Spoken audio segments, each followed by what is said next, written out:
Our concept of self or self-identity is essentially just a made-up collection of our beliefs, our opinions, and our preferences that we've gained throughout our life by making experiences and then judging these experiences to either be good or bad for us. Evidence or proof for these made and stored judgments can be found in our emotional responses throughout our everyday life experiences.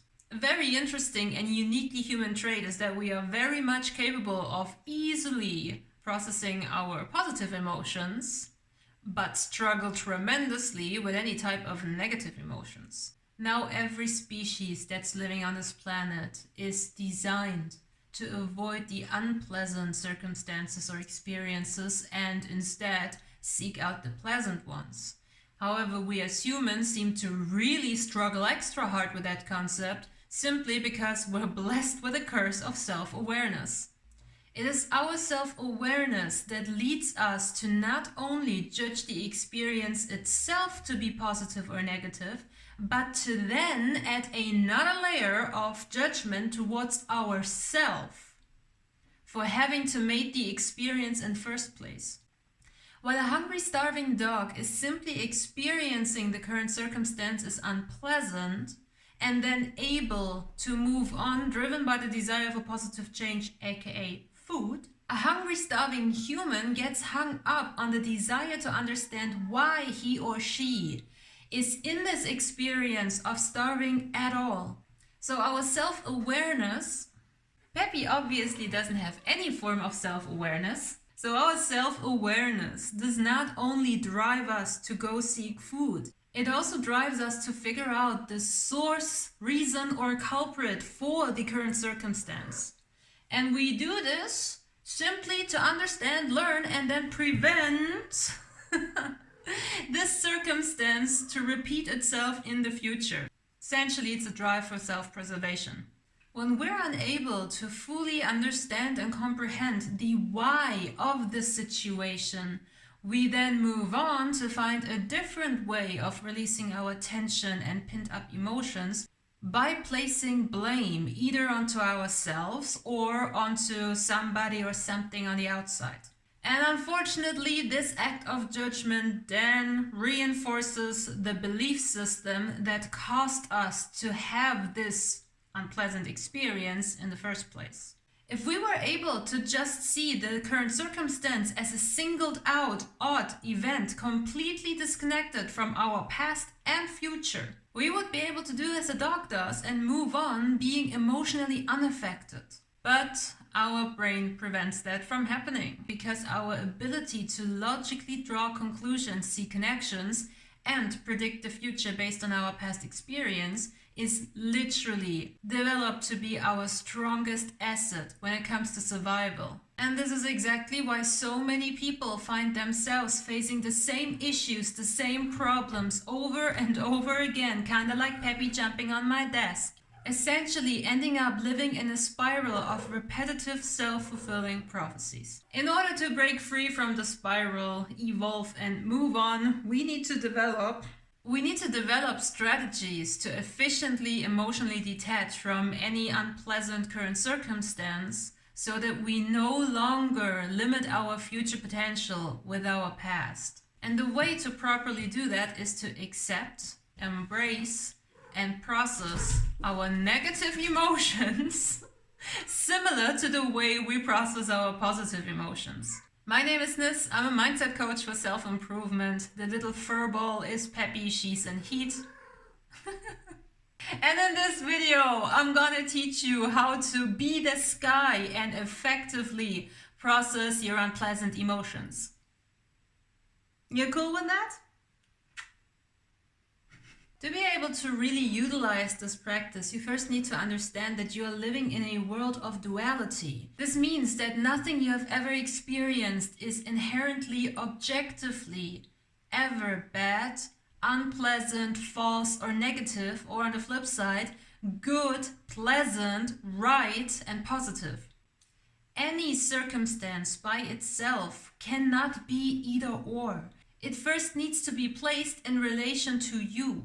That means your subjective perception of any circumstance, the meaning that you attach to it, and the impact it therefore has on your life is what actually determines a circumstance to be good or bad for you. Technically, it's not the circumstance or experience itself, it is your resistance towards it that causes you to suffer. That does not mean that you should now shame and guilt trip yourself for having attached the wrong meaning to the circumstance. You are made by design to judge and to avoid what has proven to harm you. But you are not made to get hung up on it, limited or trapped by it. And this is exactly where your true empowerment lies. Any attempt of yours to ignore or bullshit yourself by slapping on a positive affirmation, "My life is totally perfect," while you can literally watch it falling apart, is a massive insult to your brain. It's an insult to your logic and your own intelligence, and will in turn only cause you to experience more of the crap that you're trying so hard to escape from. The first step of being this guy is to fully, truly, 100% accept what is and what isn't. No matter how bad it makes you feel, no matter how much anxiety it causes you or flat out panic it causes you, you need to take a very hard and good look at what is and just accept it for now. You just lost a huge amount of money. You just got slapped by a massive bill. You maybe just lost your job. It is what it is. Your partner cheated on you, your spouse left you, your children hate you. It is what it is. You are unlucky, you just never get what you want. You always have to eat the crap from other people. This is how you perceive it to be, and therefore it's okay. It may sound harsh the way I say it, but it's not meant to be harsh. It's not meant to hurt you. It is meant to be embraced with compassion, acceptance, and understanding. It is what it is. And based on the emotions you felt when you first encountered this situation, experience, or circumstances, you have already judged it to be the way it is. So might as well unlock that box and let the emotions out. And that's the second step. You need to embrace your emotions. You need to allow yourself to sit and feel. When we get triggered with negative emotions due to experiencing some kind of perceived threat in our lives, we have a tendency to panic. We have a tendency to fall into our flight or fight response and make decisions that we in the moment deem to be necessary in order to ensure our survival and well-being. The problem is, though, that while we are in the triggered state, there is no chance for our brain to calmly, logically, with clarity, find a solution. When we're triggered, we are not matching the solution. Our entire system matches the problem. In more biological, medical terms, experiencing something negative, threatening, causes our brain to fall into fight or flight survival mode, and therefore it releases a boatload of cortisol and adrenaline. These hormones are released so that we can then jump out of the way. We can run, we can fight. But in our modern society, jumping, running, or fighting is not a solution. It's not an option for us. Because the kind of dangers that we are facing in our modern day society are not equal to being faced by a tiger who's about to eat you. Those are dangers that threaten our livelihood, but not in a way where it directly and immediately impacts our physical body. It only impacts our extended well-being. And therefore, the amount of cortisol and adrenaline that is given to us by our brain in order to act is kind of misplaced and not very useful in the situation, and usually causes a boatload of anxiety or panic. Crying is a very effective way of releasing cortisol. You need to allow your physical body to release the tension, the stress, and the hormones. And that means you allow yourself to react. Not by taking action, but by sitting there and feeling it, embracing your emotions. When you're faced by an emotional storm, no matter how risky and dangerous it may seem in the moment, the more you lean into it, the more you embrace it, the faster it passes. You'd be surprised just how quickly those unpleasant emotions completely dissolve if you just allow them to be. Be the sky. The sky allows the rain to just pour through it. The sky allows the snow to just fall out of it. The sky allows the clouds to get as big and dark and horrifying as they choose to. The sky does not judge itself for having rain for 3 days straight and being gray and cold and ugly. The sky does not prefer sunshine over clouds. The sky doesn't give a flying fart over whether or not yesterday's storm has caused the destruction of 3 houses and the death of 2 people and 4 cows. The sky just allows the weather to pass through it, just the way it is, by being the sky. And you need to do the same. Your essence does not change when you feel crappy. You're not becoming an ugly person just because you feel ugly. You don't suddenly turn into a bad person just because you have bad thoughts that cause bad emotions that you release. Your essence stays pure and perfect as long as you accept and allow your authentic emotions to just fall through you.